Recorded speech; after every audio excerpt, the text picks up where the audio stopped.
श्री भगवान की, आचार्य कुंद कुंद भगवान की जय, आचार्य गुरु श्री विद्यासागर महाराज की जय, पूज्य सर महाराज की जय, मुनि संघ की जय, अहिंसा परमो धर्म की जय.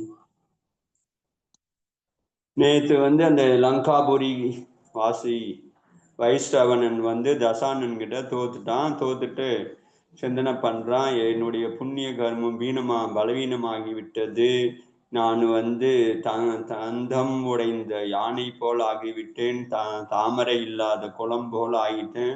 அதனால என்னுடைய ஏதோ பாவம் செய்திருக்கிறேன். அதனால இன்னைக்கு எனக்கு இது மாதிரி தோல்வி வந்தது அப்படின்னு நினைச்சு அவன் வருத்தப்படுறான் அப்படின்னு வரைக்கும் பார்த்தோம். इसलिए ஞானவான் கேள்வியே ஞானிகளுக்கு எப்பொழுதும் தோல்வி வெற்றிகளில் சமமான இருக்க வேண்டும் அப்படின்னு சொன்னார். கேகேசி புத்திர தசானன் மேரி கல்யாணுக்கு நிமித்த हुआ. ஸோ அப்ப அவன் நினைக்கிறான், வைஷ்ணவனன் என்ன நினைக்கிறாரு, என்னுடைய சித்தி பையன் தசானன் என்னுடைய ஆத்ம கல்யாணத்திற்கு நிமித்தமாக ஆனான். அவன் என்னுடன் யுத்தம் செய்யவில்லை, நான் தோக்கவில்லைனா எனக்கு சம்சாரத்துல வைராக்கியமே வராது, உதாசீனமா ஆயிருக்க முடியாது, நான் போகத்துல இருந்திருப்பேன். அதனால எனக்கு அவன் நிமித்தமாக இருந்து எனக்கு வைராகியத்துக்கு காரணமாக இருந்தான், எனக்கு ஆத்ம கல்யாணத்துக்கு காரணமாக இருந்தான். அதனால நான் அவனுக்கு அதாவது நன்றி சொல்றேன் அப்படின்னு. யார்கிட்ட தோத்தானோ அவங்ககிட்ட விரோதம் பாராட்டல, அவனால்தான் எனக்கு நல்லதே நடந்தது. சங்கிராமிக்கு மூல காரணம், இந்த சண்டைக்கு மூல காரணமாக இருந்தது கும்பகர்ணனாலதான் என்னுடைய இதேசி. அவன் தான் இது அடிச்சதுனால்தான் சண்டைக்கே போனேன். அதனால கும்பகர்ணன் கூட என்னுடைய பரம இதேசி. संक्राम पराजित होने पर मेले வைராகிய एक நிமித்த காரணகை. நாளை இந்த சண்டையில நான் தோற்றதற்கு வைராக்கியம் அடைந்ததற்கு கும்பகர்ணனும் அதுக்கப்புறம் தசானனும் காரணமாக இருக்கிறார்கள். ராஜா வைஷ்ணவன் சித்தத்துல இது மாதிரி திரும்ப திரும்ப சிந்தனை பண்றாரு. அதனால தன்னுடைய தோல்வியையே அவர் எப்படி வெற்றியாக மாற்றினார்ன்றதான் அங்க கதை. ஸோ அதனால தனக்கு அவன் தீமை செய்தானே அவனையே தன் நன்மை செய்தவனாக நம்புறாரு. அவர் என்னுடைய நன்மைக்கு அவன் காரணமான எல்லாம் நானே வைராக்கியம் வந்திருக்காது அது மாதிரி நினைச்சுன்னு அவர் சம்சாரத்துல இருந்து விரக்தி அடைஞ்சாரு. அதுக்கப்புறம் கோர தபம் செய்தாரு, கர்மத்தை அழிச்சாரு. அவரே அதே பௌத்திலேயே முக்தியும் அடைஞ்சிட்டார். ஸோ இந்த சண்டை அவருக்கு வைராக்கியத்துக்கு காரணமாச்சு. வைராக்கியம் அடைஞ்சாரு, முனி தபம் ஏத்துக்கினாரு, முனி தீட்சை எடுத்துக்கினாரு, தபம் பண்ணாரு 4ஆம் காலம். அதனால அது சயம் பண்ணி மோட்சமும் அடைஞ்சிட்டாரு. அதனால கிஸ்னே சத்தியேகி கஹாஹை प्राणियों की उन्नति अथवा अवनति शुभ अशुभ चित्तों निमित्त से ही होता है. नाला பிராணிகளுக்கு உன்னதி அல்லது நீச்சத்தன்மை தன்னுடைய சுப அசுப நிமித்தத்தினால ஏற்படுகிறதுன்னு சொல்லிட்டாங்க. அதனால நம்மளுக்கு வரக்கூடிய கஷ்டங்களை கூட அவர் கஷ்டத்தை கூட அவர் எப்படி சுபமாக மாத்திக்கினாரு, தோல்வியை கூட அவரு அந்த தோல்வி அடைஞ்சதுனால அது பௌத்த சித்தராயிட்டார். தோல்வி அடையலைன்னா என்ன இருப்பார், கடைசி வரைக்கும் வீட்டிலே இருந்து போகத்தை அனுபவிச்சுன்னு அப்படியே செத்து போய் இப்போ 4 பேர் சுத்தி இருப்பார். ஸோ அவருக்கு வைராக்கியம் வர்றதுக்கு இந்த தசானன் காரணமாக இருந்தார் அப்படின்னு சொல்றார். தசானன் வீர யுத்த ராஜா வைஷ்ணவனுக்கா புஷ்ப நாமக் வாயுயான் अपनी சுவாமி சமீக்ஷை லே ஆயா. ஸோ இவரு தசானன் அவனுடைய வீர யோத சண்டை போட்ட அந்த ராஜா இருக்கிறாரு வைஷ்ணவனன், அவனுடைய புஷ்பக்கு சொல்லக்கூடிய ஒரு விமானம் இருந்தது. ஸோ அந்த புஷ்பக் விமானத்தை கொண்டு அவனுடைய இவன் இவன்கிட்ட கொடுக்குறான். அப்புறம் இங்க ராஜா ஆயிட்டாரு, அதனால இந்தாங்க நீங்கன்னு சொல்லிட்டு அந்த வைஷ்ணவனுடைய இதுவை கொண்டு கொடுக்குறாராம். விமானம், வாயு விமானம். ஸோ விமானங்கள்லாம் அது போறாங்கல்ல, வாயு விமானம், இப்போ ஏரோப்ளைன் மாதிரி அவங்ககிட்ட இருக்குது, புஷ்பக்னு சொல்லக்கூடியது. उसने उस विमान को शत्रु पर विजय का सुंदर प्रतीक समझकर अपने लिए ही रख दिया. ஸோ அந்த விமானத்தை இவர் நம்மளுக்கு கிடைச்ச வெற்றியாக நினைச்சு அந்த அழகான விமானத்தை தன்னிடத்துல வச்சுக்கினாரு இவரு தசானன். ஒரு முறை அந்த விமானத்துல அழகாகவும் திடத்தாகவும் அத்விதீயதா, ரொம்ப அந்த விமானம் அழகாக இருந்தது, திடமாக இருந்தது, அற்புதமாக இருந்தது. इस महान विजय के उपरांत दशानन विजयात पर्वत की संपूर्ण दक्षिण श्रेणी पर अपनी अधिकार स्थापित कर लिया. ஸோ அதுக்கப்புறம் அந்த ஜெயிச்சதுக்கு அப்புறம் தசானன் விஜயார்த்த பர்வதத்தினுடைய தெற்கு ஸ்ரேணியில இருக்கக்கூடிய எல்லா ராஜாக்களையும் வந்து ஸ்தாபித்து தன்னுடைய அதிகாரத்திற்கு கீழ் கொண்டு வந்தாரு. திக் விஜயம் பண்ணி எல்லா தெற்கு ஸ்ரேணி எல்லா ராஜாவும் கொண்டு வந்தாரு.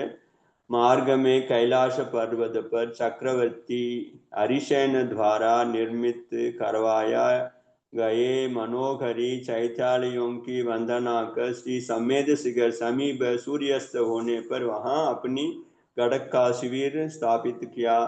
சரி, அதுக்கப்புறம் அங்கிருந்து அவரு அங்க ஹரிசேன ராஜா பண்ணியிருந்த அழகான சைத்தாலையெல்லாம் வந்தனை பண்ணி கைலாச மலைக்கு போய் சக்கரவர்த்தி பண்ண அந்த இதுவையும் தரிசனம் பண்ணிட்டு கைலாச மலையில இருக்கக்கூடிய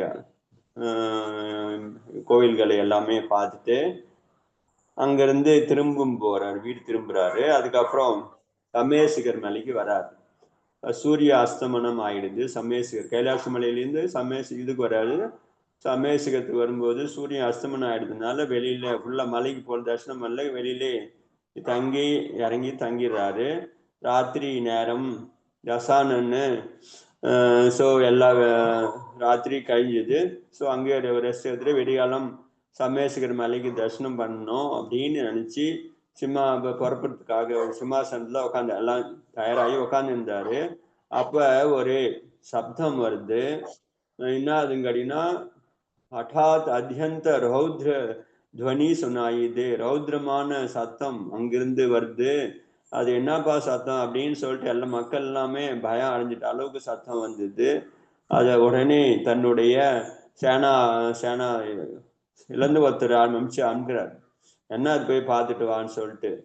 ஸோ தசானன் அது ஒரே கோலாகலம் ஆகி போச்சு. மக்கள் இங்கேயும் அங்கேயும் ஓடுறாங்க, என்ன ஆச்சுன்னு தெரியல, ஒரே சத்தம், என்னன்னு போய் பார்த்துட்டு வா அப்படின்னு சொல்லிட்டு தன்னுடைய ஒரு சேனாதிபதியை அனுப்பிச்சு வைக்கிறார். ஸோ அவர் என்ன பண்றாரு, சேனாதிபதி போறார். அவர் பேர் வந்து பிரகஸ்த. के दूर से ही मधोन्मत्त गजराजा सिंघाड़ता तथा दौड़ता सामने की ओर आता हुआ दिखलाई दिया. ஸோ அங்க பாத்தீங்கன்னா ஒரு மதம் பிடிச்ச யானை வந்து ஒன்று எல்லாம் பிளிரின்னு வருது. பெரிய யானை, அது மலை மாதிரி இருக்கிறது. ஒரு பெரிய யானை மதம் பிடிச்சு போய் அங்கிற வயல இருக்கிற எல்லாரையுமே தும்சம் பண்ணின்னு வருது. இதை பார்த்த உடனே மக்கள் எல்லாமே ஓடி போயிடுறாங்க. அந்த யானையை பார்த்துட்டு பயம் அடைகிறாங்க. சீக்கிரமாவே அவன் வந்து அது மாதிரி ஒரு யானை, மதம் பிடிச்ச யானை வந்து எல்லாம் இந்த இடத்துல அமக்கலம் பண்ணிருக்குது, அதனால நம்மளுடைய சேனை எல்லாமே பயந்துடுறாங்க அப்படின்னு சொல்லிட்டு வந்து சொல்றான் சக்கரவர்த்தி கிட்ட, இது தசானன் கிட்ட. தசானன் உடனே அந்த புஷ்பக்குன்ற விமானத்துல உட்காந்துட்டு அங்க போறான். போய் பார்க்கும்போது அந்த மதம் பிடிச்ச யானை அவ்வளோ பெரிய யானையா இருக்கிறது. ஒரே எல்லாத்தையுமே மரங்கிரம் வயலுகிற தங்கிறத குடிச்சு அங்க என்னென்ன எல்லாத்தையுமே வரிசை போட்டு இருக்கிறது. பயங்கரமான சத்தம் வருது. அது ஓடி வருது. தசானன் என்ன பண்றாரு, சீக்கிரமாகவே விமானத்திலிருந்து கீழே இறங்கி ஒரு தங்கிட்ட இருக்கிற ஒரு சங்கை எடுத்து ஊதுறாரு. சங்கு வேகமாக எடுத்து ஊதும் போது சங்கு சத்தம் கேட்ட உடனே அந்த யானை அப்ப அவனை நோக்கி ஓடி வருது. ரொம்ப வேகமா ஓடி வருது. சங்கை பார்த்து உடனே தசானன் என்ன பண்றாரு, உடனே வேகமாக அப்படியே எகிரி குச்சி அது மேல போய் உக்காடுறாரு. ஸோ அவ்வளோ பெரிய இது ஏறி குச்சி உக்காந்து அதை தன்னுடைய வசப்படுத்துறாரு. அந்த யானையை அடிச்சு அது காலால வச்சு அதை வசப்படுத்துறாரு. அது யானையும் அதுக்கப்புறம் உக்காந்து அவரு பண்ண முன்னே அமைதியாயிடுச்சு. அந்த யானை வந்து ரொம்ப பலம் பொருந்தியதாக இருக்கிறது, பார்க்கறதுக்கு அழகாக இருக்கிறது. தசானன் அதுக்கு என்ன பேர் வச்சான்னு கேட்டீங்கன்னா திரைலோக்கிய மண்டன் அப்படின்னு பேர் வைக்கிறார் அந்த யானைக்கு. திரிலோக்கிய மண்டல் யானைன்னு பேருக்கு சொல்லுவாங்க, திரிலோக்கிய மண்டல். ஸோ அது உத்தமமான வஸ்து, அதுவும் சொல்றாரு. ரொம்ப உத்தமமான வஸ்து கிடைக்கிறது கூட பார்த்தீங்கன்னா நம்மளுடைய சௌபாகியம் இருந்துச்சுன்னா தான் கிடைக்கும். நம்மளுடைய புண்ணியம் பலவீனமா இருந்துச்சுன்னா எல்லாமே அப்படிதான் கிடைக்கும். ஸோ யாரையும் குறை சொல்ல முடியாது. நம்மளுடைய புண்ணியம் கம்மியா இருக்கிறது, நம்மளுடைய புண்ணியம் விருத்தி ஆச்சுன்னா நம்மளுக்கு எல்லாமே நல்லா வரும். அதனால என்ன சொல்றாரு, யானை கிடைச்சா கூட புண்ணியம் தான் சௌபாகியம். நம்மளுக்கு ஒரு ஆள் கிடைக்கிறாங்க வேலைக்குன்னு கிடைச்சா கூட நம்மளுக்கு புண்ணியம் இருந்தாதான் நல்ல ஆள் கிடைப்பாங்க. புண்ணியம் குறைஞ்சு போச்சுன்னா அப்படிதான் கிடைப்பாங்க. புரியுது இல்ல? அதனால நம்மளுடைய புண்ணியம் கம்மி அப்படின்னு நினைக்கணும். நம்மளுக்கு ஒழுங்கா ஒருத்தவங்க வேலை செய்ய மாட்டேன்றாங்க, ஒழுங்கா கொடுக்க மாட்டான்னு நம்மளுக்கு புண்ணியம் கம்மி. நம்மளுக்கு புண்ணியம் விருத்தி பண்ணிங்கன்னா நல்ல ஆள் கிடைப்பாங்க. நம்ம விரும்பந்த நம்மளுக்கு சேவை பண்ணக்கூடிய ஆள் கிடைப்பாங்க, எல்லாம் கிடைக்க மாட்டாங்க. அதனால அங்க இங்க குறை சொல்றதை விட்டு நம்மளுடைய குறை நம்மளுடைய பாவம் வரணும், அல்லது நம்மளுக்கு அவ்வளவு புண்ணியம் கிடையாது, நம்மளை உட்கார வச்சு சேவை பண்றது கூட அவ்வளவு புண்ணியம் இருந்துச்சுன்னா எல்லாரும் உட்கார வச்சு கால் பிடிப்பாங்க. ராஜாலாம் கை கால் பிடிச்சி, என்னம்மா உங்களுக்கு என்ன ஆச்சு, உங்களுக்கு என்ன சாப்பிட்றீங்க, அப்படியே சமயம் கொண்டு வந்து கொடுக்கும். அந்த அளவுக்கு புண்ணியம் நம்மகிட்ட இல்லை. அப்ப நம்மளுடைய புண்ணியம் இல்லாம இருக்குது, அதை நம்ம போய் மற்றவங்களுக்கு ஏன்னு சொல்றது சொல்லு அப்படின்னு நினைச்சுக்கிட்டீங்கன்னா சமாதானம் ஆயிடும். அதுதான் உண்மையும் கூட. நம்மளுக்கு புண்ணியம் எந்த அளவுக்கு இருக்குதோ அந்த அளவுக்கு தான் எல்லாமே கிடைக்கும். நம்மளுக்கு என்ன கிடைக்கணுமோ அதான் இது சொல்லியிருக்கிறாங்கல்ல, என்ன சொல்றாங்க, ஒவ்வொரு தானியத்தின் மேலேயும் சாப்பிட்றவங்களுடைய பேர் எழுதி இருக்குதுன்னு சொல்லிக்கிறாங்க. ஸோ ஹிந்தியில சொல்லுவாங்க, கானே வாழைக்கு நாம் உஸ்மே இருக்கு. ஸோ அதனால யாருக்கு இந்த சாப்பாடு போகணுமோ அவங்க பேர் அது இருக்குது அப்படின்னு சொல்லியிருக்கிறாங்க. ஸோ அவங்க அவ்வளோ புண்ணியம் பண்ணிக்கிறாங்கன்னா அவங்களுக்கு போகுது. யாருக்கு கிடைக்கணும்னா புண்ணியம் பண்ணி, ஐயோ எனக்கு கொடுக்கலையே அப்படின்னு கேட்கும்போது அவங்களுக்கு புண்ணியமே கிடையாது. அப்போ இந்த அதெல்லாம் வரத்து கிடையாது. அதனால நம்மளுடைய புண்ணியம் பலவீனமாக இருக்கிறது அப்படின்னு புரிஞ்சுக்கின்னு நம்ம சரி புண்ணிய விருத்தி பண்றதுக்கு என்ன பண்ணலாம், அதுதான் பண்ணணும். நம்ம இன்னும் அதிகமா இது மாதிரி நிறைய சௌபாகியம் வேணும், போகம் வேணும், விரும்புறது கிடைக்கணும்னா உங்களுக்கு புண்ணியம் இருக்கு. ஸோ அதிகமா புண்ணியம் வந்துச்சுன்னா கல்ப விருட்சமே கிடைக்குது. ஸோ போக பூமியில போனீங்கன்னா கல்ப விருட்சம் கிடைக்கிறது. எப்படி கிடைக்குது, கேட்டது உடனே கிடைக்குது. ஸோ அங்க போக பூமி மனுஷனுக்கு எந்த உழைப்பும் கிடையாது, ஜாலியா இருக்கிறாங்க. நேரம் கல்பவருஷன் கிட்ட போய் கேட்கறாங்கம்மா எனக்கு இது கொடுன்னா, துணி கேட்டா துணி கொடுக்குது, சாப்பாடு கேட்டா சாப்பாடு கொடுக்குது, அதுக்கப்புறம் கட்டில் வேணும்னா கட்டில், என்ன வேலாம் 10 விதமான கல்பவருஷம் இருக்குதாங்க. ஸோ அந்த கல்பவருஷம் எங்க அது யாரு புண்ணியசாலிக்கோ அவங்களுக்கு கேட்டதே கொடுக்கிறது. ஸோ அது மாதிரி புண்ணியம் நம்மளும் பண்ணியிருந்தோம்னா நம்மளும் கிடைக்கும். ஸோ அது மாதிரி புண்ணியம் பண்றதுக்கான நம்ம சந்தர்ப்பம் கிடைக்கும் போது பண்ணிக்கணும் அப்படின்னு சொல்றாரு. நம்ம பண்றதே கிடையாது. ஆனா நம்மளுக்கு வரணும்னா எப்படி வர முடியும்?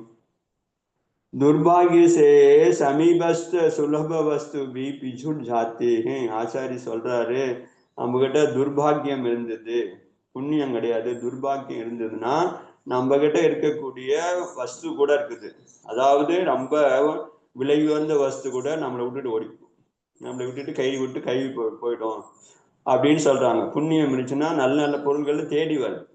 சௌபாகியம் துர்பாகியம் இருந்துச்சுன்னா நல்ல நம்ம கையிலே நம்மளை விட்டு போயிடும். किसी कवि ने भी कहा है, ஒரு கவிஞர் கூட சொல்லியிருக்கிறாரு, भाग्यहीन की नहीं मिले इष्ट वस्तु का योग, धाग पगे तब काग के होत कंठ में रोग. ஸோ பாக்கியம் ஈனமாக இருக்கும் போது எதுவும் இரும்பன எதுவுமே கிடைக்காது. ஸோ நம்மளுடைய பாக்கியத்துல பலவீனமா இருந்தது, பாக்கியத்துல ஒண்ணுமே இல்லை, ஈனமா இருக்கும்போது சொல்றாரு, இஷ்ட வஸ்து என்ன வேணா நீங்க கேளுங்க, ஒண்ணுமே கிடைக்கிறது கிடையாது. நகி மிலே, நகி கிடைக்காது. தாகு பகே தபு காகி ஹோத்தே கண்ட மேரோ. ஸோ தாகு பகே தபு காக்கி ஹோத்து கண்ட மேரோ. ஸோ தாகு உள்ள இந்த இது இருக்குல்ல தாகம், அதாவது என்ன சொல்லுவாங்க ஊரல், அது மாதிரி அந்த வரும்போது சாதாரணமாகவே தொண்டையில விட வியாதி வந்துட முடியும். அதாவது அது மாதிரி சொல்லியிருக்கிறாங்க. அது மாதிரி திரைலோக கண்டகி गजराज की प्राप्ति से दशानन समस्त परिवारों की अत्यंत हर्षित हो गया. நான் தசானன் அவ்வளவு புண்ணியம் பண்ணியிருக்கிறாரு, அவருக்கு காட்டுல சிகரெட்டில போயிட்டு அது மாதிரி ஒரு பெரிய யானை, நல்ல யானை, அது பட்டத்து யானை ஆகிட்டாரு. திரிலோகிய கண்ட யானை கிடைச்சது. தசானன் அது கிடைச்சது உடனே எல்லா குடும்பத்தினரும் சந்தோஷம் அடைஞ்சாங்க. दशानन राज्य सभा में आसीन हो उसी गजराज की वश में करके चर्चा कर रही थी. तदा तभी शाका कवली नामक एक विद्याधर अत्यंत खिन्न चित्त होकर आकाश मार्ग में दशानन की समीप आया. ஸோ தசானன்னு அது மாதிரி சபையில் உட்காந்துங்கிறாரு. இது மாதிரி மக்கள் எல்லாம் அங்கே சபையில் இருக்கிறவங்களாக நம்மளுக்கு ஒரு யானை கிடைச்சது, பெரிய மதம்புழி யானையை நம்ம ராஜா எப்படிலாம் அடக்கி தன்னுடைய வசமாக்கிட்டாரு. இந்த யானை இப்போ எப்படி சாந்தமாகுது, சொல்றதெல்லாம் கேட்குது. அது மாதிரி பேசின்னு இருக்கும்போது ஒரு வித்யாதரன் வரான். அவன் பேர் வந்து சாகாவலின்ற வித்யாதரன். அவன் வந்து என்ன பண்றான், ரொம்ப வருத்தத்தோட ஆகாய மார்க்கத்திலிருந்து இறங்கி தசானன் சமீபமாக வரான். அந்த தசானனுக்கு வினயபூர்வமாக நமஸ்காரம் பண்றான், வினயம் பண்றான். ஏ சுவாமி, ஏ சுவாமி, ராஜா இந்திரகி யம நாமக் லோகபாலனே वानर वंशी सूर्य रज तथा रक्ष रज दोनों ही भ्राताओं को युद्ध में परास्त कर नरक नामक अत्यंत भयानक वंदी ग्रह में ढाल दिया. சொல்றாரு, நம்மளோட நீங்க வந்துட்டீங்க, எங்களுடைய இவர் வானர வம்சத்துல சூரியரசு அவரு ரக்ஷரசுன்னு 2 சகோதரர்களை வந்து அந்த இந்திரனுடைய யமன் சொல்லக்கூடிய லோகபாலன் படை எடுத்துன்னு வந்து எங்களுடைய வானர வம்சத்துல இருக்கிற 2 பேரை, அண்ணன் தம்பிகளை, சகோதரர்களை அவன் வந்து சண்டை போட்டு நரகம்னு சொல்லக்கூடிய மிகவும் பயங்கரமான ஒரு ஜெயில வச்சிட்டான். அதாவது எங்க வானர வம்சத்துல அவங்களுடைய நண்பர்கள் வானர வம்சத்துல வந்து அவங்க சொல்றாங்க, எங்களுடைய தலைவர் 2 பேர், ராஜா அண்ணன் தம்பியே 2 பேரும் அந்த யமன்ற அந்த லோகபாலன் வந்து இது மாதிரி பண்ணிட்டான். 2 சகோதரர்களும் எவ்வளோ உங்களுடைய பாதாள லங்காவில் நீங்க வெளியில வர முடியாம தன்னுடைய குல பரம்பரை அந்த இதுல வந்து அவங்க ஜெயில இருக்கிறாங்க. பூமிக்கு கிஹி கந்தபுரக்கி வாபஸ் லைனா சாத்தே. ஸோ அந்த அவங்களுடைய வானரங்களுடைய கிஹி கந்தபுரத்தை அந்த நகரத்தையும் பிடிச்சிட்டாங்க. பிடிச்சி அவனை ஜெயில வச்சுட்டாங்க. ஸோ ராஜாவையும் அவன் தம்பியையும் ஜெயில வச்சுட்டாங்க. நீங்க வந்துதான் காப்பாற்றணும், நீங்க வந்து நம்மளுடைய நண்பர். இது इसी हेतु उन्हें आक्रमण किया था. युद्ध बहुत सी वानर वंश विद्याधर मार चुके हैं. இந்த யுத்தத்துல அவன் வந்து அந்த கிஹி கந்தபுரிக்கு சண்டை போட்டும்போது அந்த நகரத்துல இருந்த வானர வீரர்கள், வானர வம்சத்து வித்யாதரர்கள் நிறைய பேரு இறந்து போயிட்டாங்க. இங்க வந்து யம पर विजय पाना अत्यंत कठिन हो गया. அந்த யமன் சொல்லக்கூடிய லோகபாலங்கிட்ட ஜெயிக்கிறது ரொம்ப கஷ்டமாக இருக்கிறது. ये देव कृपा कर शीघ्र ही सहायता कर आप दोनों भ्राताओं की बंदी ग्रह से मुक्त कराये. நீங்க வந்து சீக்கிரமாக வந்து இந்த சகோதரர்களை நீங்கள் விடுதலை செய்ய வேண்டும் அப்படின்னு சொல்றாங்க. ஸோ தசானன்கிட்ட சொல்லிடுறாங்க அந்த வானர வம்சத்து 2 படை வீரர்கள். तो அது கேட்டது दशानन इसी से दुखद समाचार की सुनकर क्रोधित व्याकुल हो गया. तथा दूध की धैर्य बांध कर कहने लगा, मैं शीघ्र ही अपने बाहुबल से यम की यमलोक बढ़ाऊंगा तथा उसके वनवाये ही नरक नामक बंद ग्रह के नष्ट भ्रष्ट कर समस्त பந்துவுக்கு முக்த கருங்க. அந்த தூதுவன் கிட்ட சொல்றாரு, நீ கவலைப்படாதே, உங்க ராஜா ஜெயில இருந்தான்னா சீக்கிரமே வந்து அந்த யமன் சொல்லக்கூடிய அந்த இவனை யமலோகத்துக்கு அனுப்பிச்சிடுறேன். அவனே நான் எப்படி யமலோகத்துக்கு அனுப்பிச்சிடுறேன், நீ கவலைப்படாத. நான் வந்து உங்க நரகம்னு சொல்ல வரைக்கும் வச்சிருக்கிறேன் நரகம். அந்த நரகம்னு சொல்லிட்டு அவனே பேர் வச்சிடறான். அந்த நரகத்தையே உடைச்சி நான் வெளில கொண்டு வந்துடுறேன் 2 பேரையும். நீ போய் தைரியமா இரு. शुभ सूत्र यम इंद्र की बल पर गरज रहा है. இந்த பலவீனமான அந்த யமன் இந்திரனுடைய பலத்தினாலதான் குதிக்கிறான். அவனை வந்து ஏ शाखावली तू शीघ्र ही मेरे हाथों में यम की गड़ा हुआ शीश दिखाई देखेगा. நீ கவலைப்படாத, அவன் பேர் வந்து शाखावली. நான் சீக்கிரமே வந்து அந்த யமனை உடைய முண்டத்தை, அதாவது தலையில்லாத முண்டத்தை உனக்கு காமிக்கிறேன், நீ பார்ப்பாய், நீ கவலைப்படாத போ அப்படின்னு சொல்லிட்டு தசானன் அவனுக்கு தைரியம் சொல்லி தூதுவனை அனுப்பிச்சு வைக்கிறாரு. தசானன் தற்கால சேனா சுஜத்தி கர் பிரகஸ்த हादी रणकुशल सेनापतियों के सहित किसी कंदपुर की யாத்தனா கிரகி ஓர் சல்லுப்படி. இவங்க சமயசிகரத்துக்கு போனாரு. ஆனால் சமயசிகரம் தரிசனம் பண்ண முடியல. அதான் சொல்லுவாங்க, ராவணன் எத்தனையோ முறை வந்தாருன்னா சமயசிகரம் தரிசனம் பண்ணவே முடியல அவரால். இப்போ கூட போனார், சமயசிகரம் தரிசனம் பண்ணணும்னு போனாரு. அந்த யானை ஒன்று கிடச்சிது. அதுங்காட்டி செய்தி வந்து அங்கிருந்து புறப்பட்டு வந்துட்டார். ஸோ அதனால அவர் வந்து அந்த லைஃப் டைம்ல போவே இல்லை, அந்த சமயசிகரத்துக்கு போகவே இல்லை. ஏன் கேட்டீங்கன்னா அவரு நரகாமி. ஸோ நரகத்துக்கு போக வேண்டியவங்க சமயசிகரம் தரிசனம் பண்ண மாட்டாங்க அப்படின்னு ஒரு இது சொல்றான். சமயசிகரம் தரிசனம் பண்ண முடியலன்னா நான் அது மாதிரி நரகாயுஷம் கட்டாங்கன்னா பண்ண முடியாது அப்படின்னு சொல்லுவாங்க. அல்லது நரகத்துக்கு போவாங்க பண்ண முடியாது அப்படின்னு ஒரு இது சொல்லுவாங்க. சமயசிகரத்தின் மகிமையை சொல்லுவாங்க. அதுக்கு உதாரணமா இதுதான் சொல்லுவாங்க. ராவன் என்ன கூட எத்தனையோ முறை போய் பார்த்தா, ஆனா அவன் ஏதோ ஒரு நடுமத்துல தலங்கள் வந்து திரும்பி வந்துடுவான்.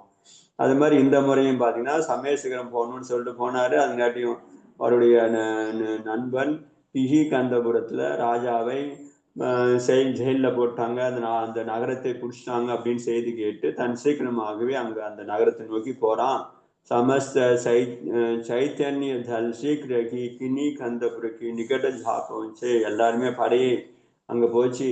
दशानन किन्नी इही कंदपुर की दक्षिण की ओर यम विद्याधर द्वारा निर्मित नरक नामक कारागृह को देखे, जिसमें उसने नाना प्रकार की घोर यंत्र नादायक उपकरणों को संक्रग कर नरक की समतुल्य रचना की रखी थी. ஸோ அந்த நரகம் சொல்றாங்களே, நரகத்துக்கு சமமாக ஒரு இடம், அந்த ஜெயிலுக்கு பேரு நரகம்னு பேர் வச்சிருக்காங்க. ஸோ அதுல வந்து பாத்தீங்கன்னா உள்ள யாருமே நுழைய முடியாத மாதிரி பல யந்திரங்கள் எல்லாம் அந்த காலத்துல, இப்பதான் மெஷின் சொல்ல முடியாது, அந்த காலத்துல யந்திரங்கள்லாம் இருந்தது. கத்தியோட இதோட உள்ள போனா எல்லாரையுமே போக முடியாத மாதிரி. ஸோ அது மாதிரி பலவிதமான பயங்கரமான யந்திரங்களை வித்தைகள் மூலமாக அங்க நிர்மாணம் பண்ணி வச்சிருக்கிறான். அதனால அவ்வளவு சீக்கிரம் உள்ளகிறவங்க நரகத்தை உள்ள அந்த ஜெயிலை விட்டு வெளியும் வர முடியாது, உள்ளேயும் போக முடியாது. அது மாதிரி யந்திரங்கள் இருக்கிறது. அதுல வந்து பாத்தீங்கன்னா மந்திரங்களும் வேலை செய்யும். அதனால உள்ள போக முடியாத மாதிரி பண்ணி வச்சிருந்தான். दशानन सर्वप्रथम उस बंधु ग्रह की प्रहार को वधकर समस्त बंदियों के उसमें से मुक्त किया. உடனே இவனுடைய அங்க படை வீரர்கள்லாம் கூட சுத்தி இருந்தாங்க அந்த நரகத்தினுடைய ஜெயில. அவங்கள படைகள் வீரர்கள் வேற உள்ள போக முடியாம இருந்தாங்க. தசானன் எல்லாரையுமே போரிட்டு அவங்க எல்லாரையுமே கொன்னுட்டு அதுக்கப்புறம் அந்த இதையும் உடைச்சி அந்த யந்திரங்களை எல்லாம் உடைச்சிட்டு உள்ள இருக்கிறவங்க எல்லாரையுமே விடுதலை பண்ணார். ஸோ இன்னைக்கு இப்ப நடக்குது இல்லை, ஜெயிலில் போய் AK-7 எத்தனை போய் டக்குன்னு ஷூட் பண்ணி உள்ள ஜெயிலெலாம் தப்பிச்சு விட்றாங்களோ அது மாதிரி காரியமும் அவரும் பண்ணார். தத்பக்ஷாத் उस कृत्रिम नरक के उसने नष्ट भ्रष्ट कर दिया. அதுக்கப்புறம் அந்த செயற்கையாக செய்யப்பட்ட அந்த நரகமான அந்த ஜெயிலை வந்து தும்சம் பண்ணிட்டாரு, இல்லாம ஆகிட்டாரு. सूर्य रज रक्षरस तथा अन्य वानर वंशी विद्याधर दुख सागर से मुक्त हुए एवं अपनी परम हितैषी दशानन के दर्शन को अत्यंत प्रसन्न किए.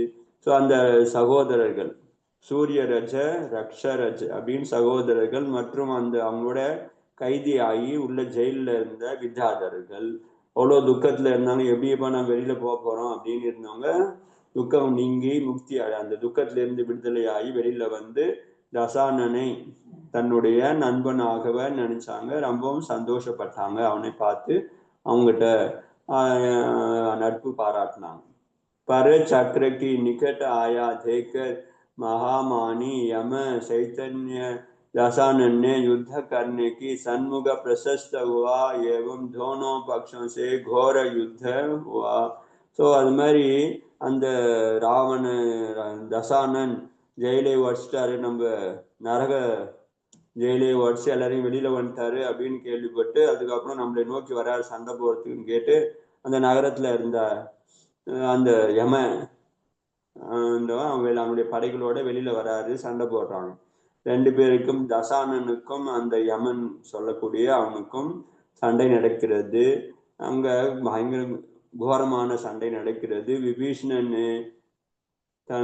விதவிதமான ஆயுதங்களை யமனுடைய சேனையை மீது செலுத்தி அங்க சேனையை இங்கு அங்கு ஓட வைக்கிறாங்க. எல்லாம் அந்த ரணபூமியே பார்த்தீங்கன்னா இறந்த உடல்களின் இடமாக அங்க பார்த்தாலும் செத்து போன உடல் கிடைக்கிறது. இதை பார்த்துட்டு வீர யம ரொம்ப கோபப்பட்டு என்னுடைய வீரர்களை எவ்வளவு பேரை இவன் கொண்டுட்டான் அப்படின்னு சொல்லிட்டு விபீஷணன் மேல வேகமாக தாக்கத்துக்கு போறான். அப்போது தசானனும் விபீஷணனுக்கு துணையாக அங்க வராரு. யமனோட போரிடுறாங்க. அப்ப அந்த யமன் உடைய ரதத்தை இவர் தன்னுடைய அம்புனால உடைக்கிறாரு. அந்த தசானன் அவனுடைய வேகத்தையும் பார்த்துட்டு அவன் அங்கிருந்து ஓடி போயிடுறாரு. அந்த பெரியவன் ஜெயிக்கிறது கஷ்டம் அப்படின்னு சொல்லி அங்கிருந்து ஓடுறாரு. யமனே பீஷண வான வஷாக்க தசாசோ அந்த தசானனோடையும் அந்த விபீஷணனோடையும் அவங்க போரிட்டு பார்த்து நம்மளால ஜெயிக்க முடியாதுன்னு நினைச்சு யாராவது இது அங்கிருந்து ஓடி போய் அங்க தன்னுடைய ராஜா இருக்கிறாரு, ரத்தனபுரியில இருக்கிறாரு. அங்க போய் இந்திரன் கிட்ட சொல்றாரு, இது மாதிரி நம்மளுடைய இதுவ என்னை படைகளை எல்லாம் அழிச்சிட்டான், நான் ஓடி வந்துட்டேன், தப்பிச்சுன்னு வந்துட்டேன் அப்படின்னு சொல்றாரு. அவனுடைய திக்பாலக் அந்த இவன் இந்திரன் இதை கேட்டு, அந்த கிருத்திம இந்திரன் இதை கேட்டு ரொம்ப கோவப்பட்டான். தசானன் இப்பொழுது அழிக்கிறேன் பார் அப்படின்னு சொல்லிட்டு புறப்பட்டான் நான் படையை எடுத்துட்டு. அப்ப புத்திசாலி மந்திரிகள் எல்லாமே என்ன பண்ணாங்க, தடுத்துட்டாங்க. ஐயோ நீ போகாதீங்க, இப்போ நேரம் கிடையாது, நம்ம யோசனை பண்ணி காரியம் பண்ணுமோ தவிர அவசரமா எந்தையும் காரியம் பண்ணக்கூடாதுன்னு சொல்லிட்டு இந்திரனை தடுத்துட்டாங்க. இந்திரனே अपनी ससुर यम की बहु भांति संतान देकर कहा. ஸோ அந்த யமன் சொல்லக்கூடியவர் யாருன்னு கேட்டீங்கன்னா தன்னுடைய சசூர் மாமனார் தான் இவர் துவாரபாலகரா வச்சிருந்தாரு, பழைய வீரனா வச்சிருந்தாரு. அவருக்கு இது பண்றார், தைரியம் ஊற்றார். आप यथार्थ में महान वीर योद्धा है, परंतु दशानन भी प्रचंड बलवान है, अतएव आप நிச்சித் होकर कुछ काल तक यहाँ निवास करो. நாளை நீங்க ஒன்றும் கவலைப்படாதீங்க, நான் இருக்கிறேன். தசானனும் நீங்களும் பெரிய வீரர் தான், நீங்க தோத்துட்டு அதுக்காக வருத்தப்படாதீங்க. நீங்க தைரியமா இருங்க, சந்தோஷமா இருங்க. இங்கே கொஞ்சம் காலம் தங்கி உங்களுடைய மனசு நல்லா ஆனதுக்கு அப்புறம் நீங்க உங்க இடத்துக்கு போகலாம் அப்படின்னு சொல்லிட்டு தன்னுடைய அரண்மனையில தங்க வைக்கலாம். யமனே भी विचार किया, इंद्र मेरा जमाता है, उसके पास किसी प्रकार के अभाव नहीं, अतएव मैं अब अपना शेष जीवन सुख शांति पूर्वक यही क्यों ना व्यतीत करें. ஸோ யமனும் நினைக்கிறாரு, இது மாதிரி நம்மளுடைய இந்திரன் இருக்கிறானே மாப்பிள்ளை, ரொம்ப வீரன் புருஷன், எல்லா விதமான சௌக்கியத்தோட இருக்கிறாரு. நம்ம இந்த குறை காலத்தையும் இங்கேயே சுகபூர்வமாக கழிச்சிடலாம் அப்படின்னு நினைச்சு அவரும் அங்கே தங்குறாரு. विजयी दशानन ने सूर्य रस की किही कंदपुर तथा रक्ष रस की किही कंदपुर की राज्य प्रदान किया. दोनों भ्राता दशानन की कृतज्ञ को मानते हुए सुख से राज्य करने लगा. ஸோ ரெண்டு பேரும் தசானன் என்ன பண்றாரு, அந்த நகரத்தை திருப்பி அவங்க சூரிய ரஜனுக்கும் ரக்ஷரஜனுக்கும் அந்த அந்த நகரத்தை கொடுக்கிறார். சரி, அந்த நகரத்தை கந்தபுரம் கூபபுரம் சொல்லிட்டு ரெண்டு நகரம் இருக்கிறது. ஒவ்வொருத்தரும் ஒவ்வொரு நகரம் கொடுக்குறார். கிஹி கந்தபுரம்னு ஒன்று, கிஹி கூபபுரம்னு ஒரு ரெண்டு நகரத்தை அவர் கொடுத்து நீங்க ரெண்டு பேரும் இந்த நகரத்துக்கு ராஜாவாக இருங்க அப்படின்னு சொல்லிட்டு அவங்க புறப்படுறார். एक समय दशानन पुष्पक विमान पर आरूढ़ होकर त्रिकूढ़ाचल पर आया. तब लंका के नगर निवासियों ने उसकी बहुविधि यथोचित मान सम्मान किया. उसकी आगमन से नरक की सुंदरता कहीं गुनी बढ़ गई. ஒரு முறை தசானன் புஷ்பக் விமானத்துல உட்காந்துட்டு திரிகூடாச்சலம் அப்படின்னு சொல்லக்கூடிய இடத்துக்கு போறார். எங்க இருக்குதுன்னா லங்காவில் இருக்குது. திரிகூட மலைன்னு சொல்றாங்களே, அதுதான் நினைக்கிறேன். இப்போ திரிகோண மலைன்னு சொல்றாங்களே, அதுதான் பொழுது அங்க திரிகூடாச்சலம் அப்படின்ற அந்த மலைக்கு போறாரு. அங்க உடனே லங்காவாசிகள் எல்லாருமே அங்க வந்து ரொம்ப அவரை கௌரவப்படுத்தி அவருக்கு வந்து சம்மானம் பண்றாங்க. அது நகரமே வந்து அழகுபடுத்துறாங்க. इस प्रकार दशानन ने दिग्विजय कर अनेक राजाओं की अपनी वश में कर लिया। उसकी खड़क रूबी समुद्र राजाओं की सेना रूबी सरिता से शुक्ल पक्ष की चंद्रमा की समान धिन्न वृद्धि पाता गया। அவனுடைய அந்த பெயர் புகழ் இது மாதிரி திக்விஜயம் பண்றாரு, பல ராஜாக்களை அவர் வந்து தன் வசப்படுத்துறாரு, அந்த படையெடுத்து அந்த. அதனால அவருடைய பெயர் புகழ் அவருடைய ராஜ்யம் நாளுக்கு நாள் விரிவடைஞ்சுனே போகிறது. வளர்பிறை சந்திரன் போல அவருடைய ராஜ்யமும் விருத்தியாயினே போகுது. उज्ज्वल कार्य करने वाले कीर्ति शीघ्र ही समस्त दिशा में विस्तीर्ण हो जाते हैं.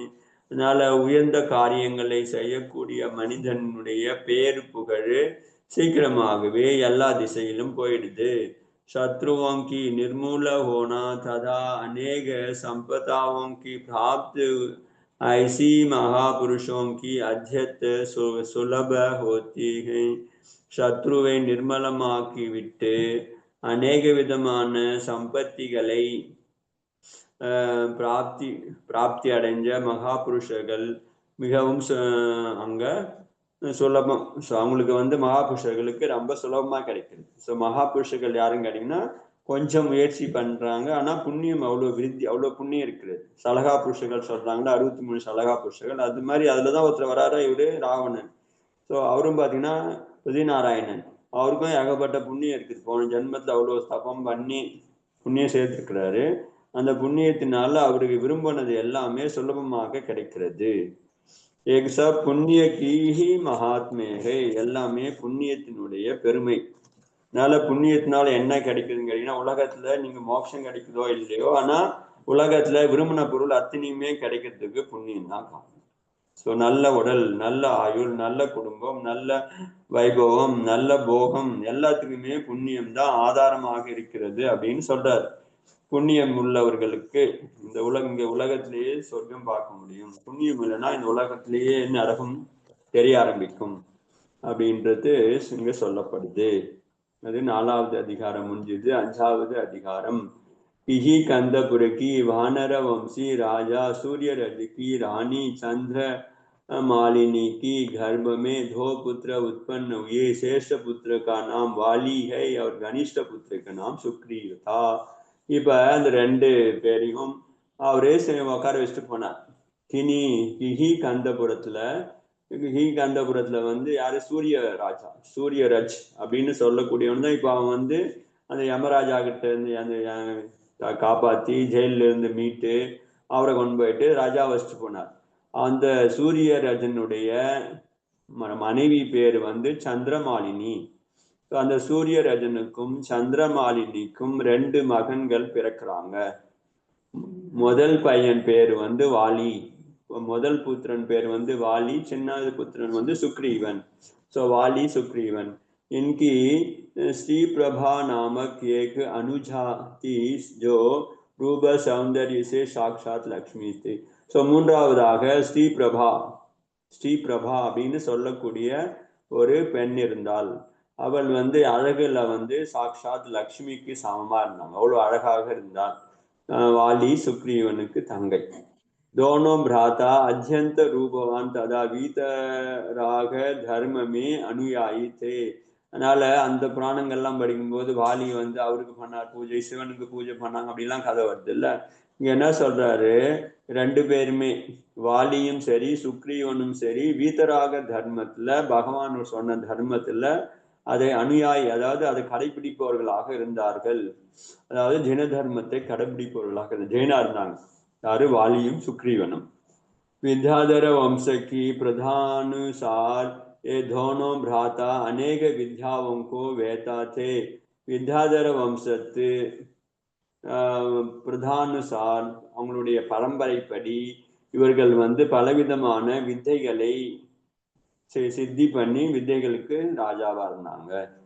சூரியரஜக்கு அனுஜ ரக்ஷரஜ ககு कुपुर में राज्य करता था. उनकी रानी हरिकांता गर्भ में नल एवं नील नामक दो परम प्रधाबी तदा தர்மாத்மா புத்திர உற்பன்ன हुए.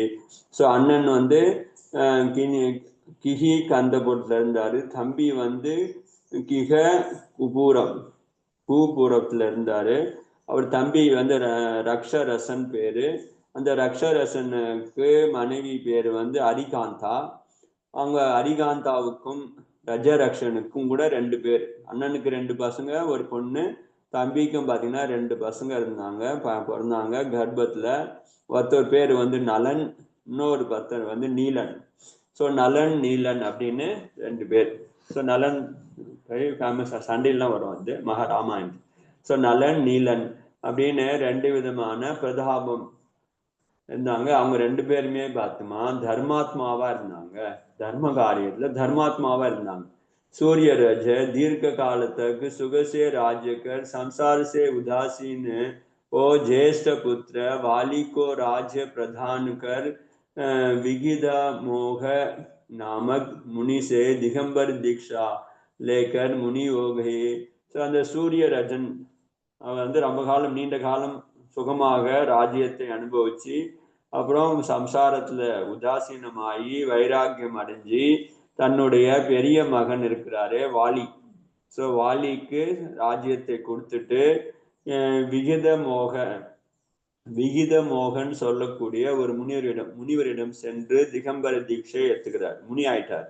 उन्होंने भव भाषा के भय से संसार के विषय भोगों से विषय मिश्रित वस्तुओं के समान हेय समझकर आत्म कल्याण को ही உபாதேய சம்ஜா. ஸோ அந்த முனியானதுக்கு அப்புறம் சூரிய ரஜ முனி வந்து பவம் என்ற இந்த பயங்கரமான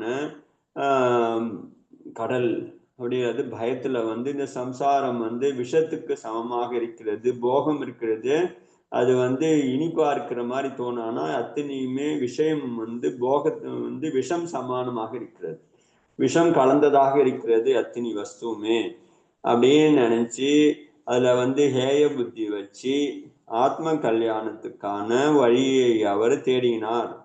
சாமர்த்திய யோகிய மகாபுருஷோங்கி எகி கர்ணா உசித்த பீகை. என்னால சாமர்த்தியம் உள்ளவர்கள் மகாபுருஷர்கள் கடைசி நேரத்துல எல்லாவற்றையும் தியாகம் செய்து ஆத்ம கல்யாணத்துக்கு தான் முயற்சி பண்ணாங்க. அதுல வந்து இந்த சூரிய ராஜாவும் ஒருத்தர்.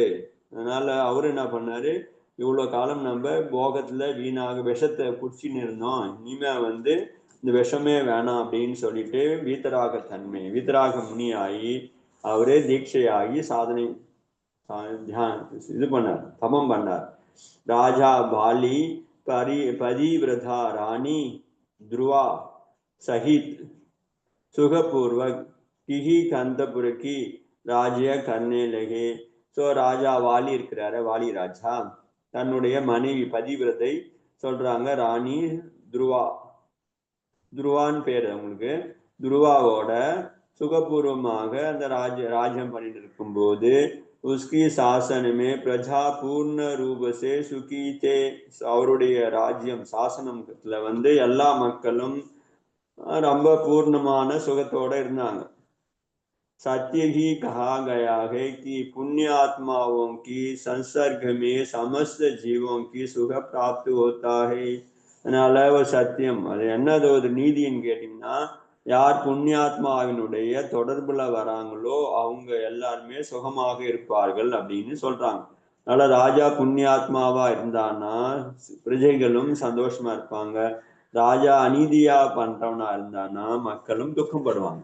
அதனால ராஜா எப்படியோ குடி அப்படி அப்படின்னு சொல்லுவாங்க. அது மாதிரி இந்த ராஜாவும் பாத்தீங்கன்னா தர்மாத்மாவா இருக்கிறாரு, புண்ணியாத்மாவா இருக்கிறதுனால அவருடைய தொடர்புல வரக்கூடிய எல்லா குடிமக்களும் சுகமாக வாழ்ந்தார்கள். பூர்வமே वर्णन कर चुके हैं कि दशानन की छोटी भगिनी की नाम चंद्र नका था. उसकी रूप सौंदर्य सन्मुख रदी भी लज्जित होती थी. उसे देखकर राजा मेघ प्रभा की पुत्र करदूषण मोहित हो गया. अदेव वग निरंतर चंद्र नघा की हरण की चिंता में निमग्न रखने लहा மோக கா ஐசாகி மகாத்மேயகை. ஏற்கனவே வர்ணன் செஞ்சிருக்கிறோம் நம்ம. தசானனுடைய சின்ன சகோதரி, அவ பேர் வந்து சந்திரநகா. சந்திரநகா அது நம்ம சொல்றோம், சந்திரநகா. அவனுடைய அழகு வந்து அந்த அழகை பார்த்துட்டு இந்த ரதி கூட பாத்தீங்கன்னா வெக்கப்படுவாங்க. நம்மளுக்கு அழகு அவ்வளவு இல்லையே அப்படின்னு சொல்லிட்டு தேவலோகத்துக்கு ரதின்னு சொல்லக்கூடியவங்க கூட வெக்கப்படுற அளவுக்கு அழகா இருந்தாலும் அதை பார்த்துட்டு ராஜா, ஒரு ராஜா இருந்தாரு, அவருடைய பையன் மேக பிரபா அப்படின்னு ஒரு ராஜாவினுடைய புத்திரன் கரதூஷன். கரதூஷன் ஒருத்தர் இருந்தான் பையன். அவன் வந்து அந்த சந்திரநகாவை பார்த்துட்டு மோகம் கொண்டான். அதனால எப்படியாவது சந்திரநகாவை அபகரிச்சின்னு போயிடணும் அப்படின்னு சிந்தனை பண்ணினே இருந்தான். அப்ப வந்து மோகத்துக்குரிய பெருமை அது, மோகம் அப்படி பண்ண வைக்குது. बड़े बड़े धीर वीर को भी अपनी प्रभाव से चंचल कर देता है। एक दिन दशानन राजा प्रवर की पुत्री मनुधरी की लेने गया था।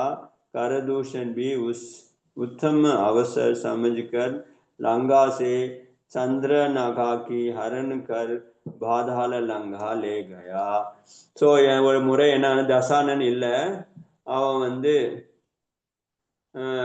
புத்திரி மனுதரிக்கு, ஸோ ஒரு பெண், தன்னுடைய பெண் எங்க போய் ரிசீவ் பண்றதை வெளியே எங்க போயிருந்தான், வேற வேலை விஷயமா அந்த வெளியில போக இருக்கும்போது இதுதான் சந்தர்ப்பம் நினைச்சு அந்த கரதூஷன் என்ன பண்றான், மேக பிரபாவனுடைய மகன் கரதூஷன் அந்த சந்திரநகாவை அங்க திருடின்னு அபகரிச்சுன்னு பாதாள லங்கைக்கு போயிட்டான்.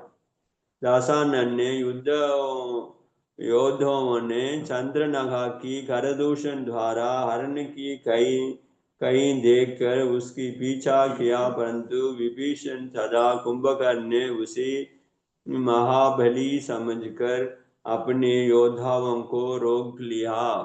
ஸோ அப்பொழுது தன்னுடைய சந்திர ராணி ராஜகுமாரியை இவன் கரதூஷன் வந்து அபகரிச்சின்னு போறான் அப்படின்னு சொல்ற உடனே எல்லா படை வீரர்களும் என்ன பண்றாங்க, தசானன் கிடையாது, அண்ணன் எங்க வெளில போயிருக்கிறாரு, தம்பிகள் தான் இருக்கிறாங்க, விபூஷனும் கும்பகர்ணன் இருக்கிறாங்க. உடனே எல்லா படையும் ஆளுங்க, சிப்பாய்கள், சேனைகள், அங்க யாருக்கு காப்பாங்க எல்லாருமே அவனுக்கு துரத்துறாங்க, அவன் பின்னாடி போறாங்க. அப்பொழுது கும்பகர்ணனும் சரி விபீஷணனும் சரி, அவங்க வந்து பெரிய மகா பலசாலி, அவனை போய் நீ இங்க போனா நீ உங்களால ஜெயிச்சுட்டு போயிடுவாங்க, நீ ஒன்றும் போவானான்னு சொல்லிட்டு அவனே தடுத்து நிறுத்துறாங்க. போற அந்த வீரர்களை, சிப்பாய்களை தடுத்து நிறுத்திடுறாங்க. जब दशानन वापिस लौट कर आया तब उसे बहिनी चंद्रनागा के हरण की वृत्तांत ज्ञात हुआ। इस घटना को सुनते ही दशानन क्रोध से भर गया एवं एकाकी ही करदूष की वध करने की उद्यत हुआ. तब मंदोदरी ने करबத்தை வினைக்கி. ஸோ என்ன ஆச்சு, உடனே தசானன் வெளியில போயிட்டு அந்த ஊருக்கு திரும்பும்போது, வீட்டுக்கு திரும்பும்போது இந்த மாதிரி தன்னுடைய சகோதரியை இந்த கரதூஷன் சொல்றவன் திருடின்னு போயிட்டான், அபகரிச்சின்னு போயிட்டான், கிட்னாப் பண்ணின்னு போயிட்டான் அப்படின்னு தெரிஞ்ச உடனே கோபம் ஆயிடுச்சு. உடனே அவனை கொல்றான் பாரு அப்படின்னு சொல்லிட்டு புறப்படுறான். அவனை கொல்வதற்காக இவன் புறப்படும் போது அப்போது மந்தோதரி வந்து கை கூப்பி வினயத்தோட சொல்றான். மந்தோதரி மனைவி சொல்றா, ஏனால் आप तो समस्त लौकिक स्थिति के ज्ञाता हो, संसार में सभी अपनी पुत्री अन्य को देते हैं, वे अन्य की पुत्री स्वयं ले आते हैं, कन्या की उत्पत्ति ही इसी हेतु है। करदूषण कोई सामान्य पुरुष नहीं, वह भी सहस्त्रों विद्याओं की पारगामी है, फिर हरण की हुई कन्या अन्य की देने योग्य तो रही नहीं। यदि आप कोप कर करदूषण को वध कर देंगे तो आपकी बहिनी विधवा हो जाएगी, अतः एक भी आपकी शोभा नहीं देता. यदि कन्या योग्य पात्र को प्राप्त हो जाए तो इसमें आपकी ही कोई हानि नहीं. ஸோ எவ்வளோ புத்தி சொல்றாங்க மனைவி. அவன் கோபமா அவன் கொண்டுடுறம்பான்னு சொல்லிட்டு புறப்பட்ட உடனே இந்த மந்தோதரி சொல்றாங்க, நாத்து நீங்க வந்து எல்லா உலகியல் ஸ்திதி எல்லாமே உங்களுக்கு தெரியும், நான் சொல்லிதான் ஆகணும்னு கிடையாது. நம்ம எந்த ஒரு உலகத்துல வந்து எந்த ஒரு பெண்ணையும் மகளையும் வந்து இன்னொருத்தருக்கு ஒரு நாள் கொடுத்துதான் ஆகணும். எந்த பெண்ணுமே வீட்டுல வச்சுட்டு இருக்க முடியாது.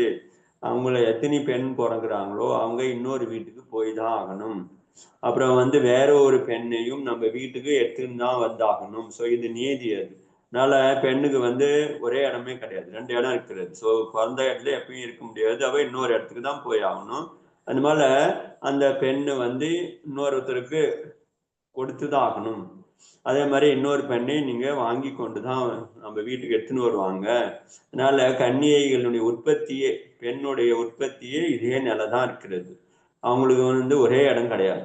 ஸோ பிறந்த இடம் ஒன்று இருக்கும், புகுந்த இடம் கண்டிப்பா போக ஆகணும். அதனால கரதூஷன் வந்து நீங்க கடத்தின்னு போயிட்டானே, அவன் வந்து சாமானியமான ஆள் கிடையாது. அவன் பாத்தீங்கன்னா எப்படிப்பட்டவன் கேட்டீங்கன்னா 1000 வித்தைகளை அவனும் சித்தி பண்ணிருக்கிறான். அவனும் பெரிய வீரன். அந்த பெண்ணை அவனுக்கு வந்து கடத்தின்னு போனதுக்கு அப்புறம் அந்த பெண்ணை இன்னொருத்தருக்கு நீங்க கொடுக்க முடியாது. அந்த காலத்து அப்படி இருந்தது. ஒரு பெண்ணுக்கு வந்து கடத்தின்னு போயிட்டாங்கன்னா அந்த பெண்ணை நீங்க காப்பாத்தி கொண்டு வந்தா கூட இன்னொரு புத்தவங்களை கல்யாணம் பண்ணிக்க மாட்டாங்க. அது மாதிரி ஒரு நிலைமை இருந்தது. அதனால நீங்க அந்த பெண்ணைய அவனை கொண்டுட்டு அவனுக்கு நீங்க வீட்டுக்கு கொண்டு வந்தா கூட அந்த பெண் உங்க வீட்டிலே தான் இருக்கணுமோ தவிர இன்னொரு வீட்டுக்கு போக முடியாது. ஏன் கேட்டீங்கன்னா அவள் விதவை போலவே கருதப்படுவாள், விதவை ஆயிடுவா. அதனால உங்களுக்கு நல்லது கிடையாது. அது மாதிரி பெண்ணை வீட்டுல வச்சுக்கிறது நல்லது கிடையாது. எதி அந்த பெண்ணை யோக்கியமான பாத்திரத்துக்கு கொடுக்கணும் அப்படின்னா அவன் நல்ல பாத்திரம் தான். அதனால அவனுக்கு கொடுக்கறதுனால உங்களுடைய பேரோ எதுவும் கெட்டு போகாது. அப்படி அதனால நீங்க போய் அவசரப்பட்டு அவனை கொண்டுடாதீங்க அப்படின்னு சொல்லிட்டு தடுக்கிறான். ஏன்னா இவன் கொண்டுடுவான். அதுக்கு முன்னாடி கல்யாணம் ஆயிடுச்சுன்னா என்ன பண்றது? ஸோ அவங்க எடுத்துன்னு போறவன் கல்யாணம் தாலி கட்டிட்டான்னு வச்சு கல்யாணம் பண்ணிக்கிறான்னா இவரு போய் கோபத்துல கொண்டுட்டாருன்னா அவ விதவை ஆயிடுவான். அதனால விதவியை கொண்டு வந்து நீங்க தான் வச்சுக்கணும். அப்புறம் வீட்டுக்கு அது நல்லது கிடையாது அப்படின்னு அவ புத்திமதி சொல்றா. इसे आपकी कोई हानि नहीं है. मंदोदरी की युक्त पूर्ण शांति रस के युक्त सरस वचन सुनकर दशानन शांत हुआ. ஸோ மந்தோதரியினுடைய யுக்தியோடு கூடிய சாந்தமான, அதாவது வினயத்தோடு கூடிய அந்த சொல்லை கேட்டு தசானனும் அமைதி அடைஞ்சாரு. சம்சாரமே ஐசிஹி பத்னி अपनी पति की மந்திரித்துவக்கி பத பாத்தீகை. இந்த உலகத்துல வந்து அது மாதிரி சில பெண்கள் இருக்கிறார்கள், கணவனுக்கு மந்திரி போல இருக்கிறாங்க. ஸோ மந்திரி எப்படி சமயத்துல வந்து நல்ல புத்திமதி சொல்லி அவனை தவறுகள் செய்யாம தடுக்கிறாங்களோ அது போல வீட்டுல இருக்கிற பெண்களும் பாத்தீங்கன்னா நல்ல நல்ல வழி, அதாவது தவறு செய்யும் பொழுது கணவன் தவறு செய்யும்போது தடுத்து செய்யாமல் மந்திரி போல வேலை செய்யறாங்க. मंदोदरी समान सुयोग पत्नी की प्राप्त पुण्य योग से ही होती है. அது மாதிரி மந்தோதரிக்கு சமமான நல்ல யோகியமான மனைவி கூட மக்களுக்கு புண்ணிய யோகத்தினாலேயே கிடைக்கிறது. மனைவி அமைவதெல்லாம் சொல்லுவாங்களே இறைவன் கொடுத்த வரம்ட்டாங்க, அது மாதிரி புண்ணியம் கொடுத்த வரம் அது. நல்ல மனைவி வரத்து கூட பாத்தீங்கன்னா புண்ணியம் இருந்தாதான் கிடைக்கும், இல்லைன்னா கிடைக்காது. करदूषण चंद्रोधर नामक विद्याधर की पराजित कर पाताल लंका पर शासन करता था. कर्म योग से चंद्रोधर अपनी रानी अनुराधा को गर्भवती छोड़कर काल की घाल में समा गया. ஸோ இந்த கர்தூஷன் இருக்கிறானே அவன் வந்து சந்திரோதர் அப்படின்னு சொல்லக்கூடிய ஒரு வித்யாதரனை தோற்கடிச்சு பாதாள லங்கையில அவன் வந்து ஆட்சி செய்து கொண்டிருந்தான். கரதூஷனு கர்ம யோகத்தினால சந்திரோதர் அப்பனி ராணி அனுதரா, சந்திரோதரனுடைய மனைவி பேர் வந்து அனுராதா. அனுராதா கர்ப்பவதியாக இருக்கிறாங்க. அந்த கர்ப்பவதியாக இருக்கும்போது அவளை விட்டு விட்டு அவன் மரணம் அடைஞ்சிடறான். ஸோ பேச்சாரி அனுராதா स्थान भ्रष्ट होकर यत्र तत्र மாறி மாறி फिरने लगे. ஏன்னா இவன் கரதூஷன் வந்து அந்த சந்திரோதரன்ற ராஜாவை தோக்கடிச்சு அந்த அவனுடைய இடத்த பிடிச்சிக்கிறான், நாட்டை பிடிச்சிக்கிறான். அவனுடைய மனைவி வந்து அப்போ கர்ப்பவதியா இருக்கிறாங்க. கர்ப்பவதியை விட்டுட்டு அவன் இறந்து போயிடுறான். அதனால இவ பாவம் இங்க அங்க அது இடம் இழந்து போய் இங்க அங்க சுத்தின்னு இருக்கிறான். करदूषण भय से किसी ना भी अनुराधा की शरण नहीं दी. அந்த ராஜா கரதூஷனுங்கிறான்னு அவன் ஏதாவது பண்ணிடுவான்னு சொல்லிட்டு அந்த ராணிக்கு, அந்த வித்யாதரனுடைய மனைவிக்கு யாருமே அடைக்கலம் கொடுக்கல. எல்லாருமே அப்பா இங்க வராதிங்க, போயிடுங்க போயிடுங்கன்னு சொல்லிட்டு யாருமே அந்த அனுராதா கர்ப்பவதியை யாருக்குமே கொடுக்கல, ஆதரவு கொடுக்கல. கர்மக்கு மகிமா பரி விசித்திரத்தாகை. அதனால கர்மம் இருக்கிறது பெரிய விசித்திரமா இருக்கிறது. முன்னாடி பண்றது பாவம். அந்த மாதிரி கர்ப்பவதி இடம் இல்லாம அலையிறாங்க. कहाँ तो वह एक दिन रानी थी पर वही आज धर धर दुर्धुराई जाती है. கொஞ்ச நாளுக்கு முன்னாடி இந்த கரதூஷன் சண்டை போறதுக்கு முன்னாடி அவள் வந்து ராணியாக இருந்தாள். ஸோ ராணியாக இருந்தவளே இன்னைக்கு பார்த்தீங்கன்னா அந்த பதவியிலிருந்து இறங்கி வீடு ஏதாவது தெருவா அலையிற மாதிரி அனாதையாக சுத்தினுங்கிறாரு. गर्भ काल पूर्ण होने पर उसने मणिकांत पर्वत पर एक अत्यंत रूपवान एवं सुलक्षण पुत्र को जन्म दिया. जब से एक पुत्र रानी की गर्भ में आया तभी से पति की शत्रुओं की विराधना हो गई तथा राज्य भ्रष्ट होना पड़ा. अतएव उसने बाल का नाम विरादित रखा. ஸோ அந்த பெண் என்ன பண்றாங்க, இங்க அலைஞ்சி ஒரு மலைக்கு, ஒரு மணிகாந்த மலை மேல அந்த கர்ப்ப அவஸ்தை முடிஞ்சு ஒரு குழந்தைய பெற்றெடுக்கிறா. அதாவது காட்டுல ஒரு மலை மேல தனியா இருக்கும்போது அவ குழந்தைய பெற்றெடுக்கிறா. ஸோ அவர் மகன் வந்து பாத்தீங்கன்னா ரொம்ப அழகாதான் இருக்கிறான். அது வந்து ரொம்ப அழகமான இருக்கிறான், நல்ல லட்சணத்தோடு இருக்கிறான். எப்ப அந்த மகன் கர்ப்பத்துல வந்தாலும் அன்னிலிருந்து அவனுடைய கணவன் வந்து விரோதிகளினால அழிக்கப்பட்டான். ராஜ்யம் இழந்து போச்சு. அந்த பாலக்கும் பார்த்தீங்கன்னா இப்ப யாருமே இல்லாத இடத்துல தான் பிறந்துக்கிறான். तो दुर्भाग्य से उस बाल्यावस्था में शस्त्र तथा शास्त्र शिक्षा प्रदाता किसी योग्य गुरु की निमित्त नहीं मिला. ஸோ ராஜாவுடைய பிள்ளையாக இருந்தாலும் துர்பாகியத்தினால அந்த பால்ய அவஸ்தையில எதுவுமே படிக்க முடியல, சாஸ்திரமும் படிக்க முடியல, சஸ்திரம் ஆயுதங்களையும் அந்த ராஜாவுக்கு என்ன தேவையோ எதுவுமே சொல்லி கொடுக்கறதுக்கு குரு கிடைக்கல. ஏன்னா எங்க குருக்கு போவாங்க, ஆனா எல்லாருமே அவனுக்கு பயப்படுறாங்க, குரு யாருமே கிடைக்கல அவனுக்கு. அது ஏவ ஜஹாம்பி வக் ஜாத்தாகை வஹி உஸ்கி திரஸ்கார் ஓத்தாகை.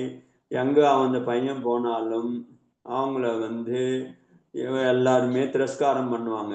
வராத போயிடு, இங்க வராக்கூடாது, ஏன் இங்க வந்த, ஐயோ அவனை பார்த்தாலே எங்க ராஜா விட்டுற மாட்டாரு அப்படின்னு சொல்லிட்டு அவனை வந்து தொட்டு அடிக்கிறாங்க.